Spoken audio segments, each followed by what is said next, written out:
अस्सलाम वालेकुम। इस जगह पे बैठे हुए हैं आप, रेडी नहीं लगाई आपने? छूटती नहीं। ये बड़ा मसला बना हुआ है कि गरीब बंदे के लिए ना वो रेडी नहीं छोड़ते। तो आप किस तरह दिए आपने? ये कितने होंगे आम? अभी आपको पता नहीं है ये कितने में है? चले तोलें फिर। मैं सारे आम लेने हैं मैंने। पता नहीं, मजाक नहीं है। आप क्यों खड़े हो गए हैं जी? हैं? वीडियो देखते हैं इसलिए खड़े हो गए। अच्छा नहीं जी, ये सारे हमारी वीडियो देखते हैं, हैं? ये तो अच्छा कितना हो गया? 5700।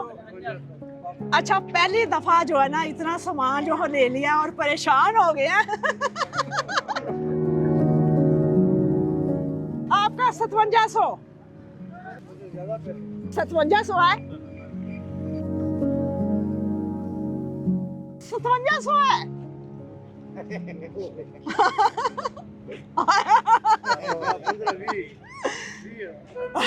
आपको दिए हैं 5700 आपके आमों का, बाकी आपकी ईद। पाकिस्तान जिंदाबाद! पाकिस्तान जिंदाबाद!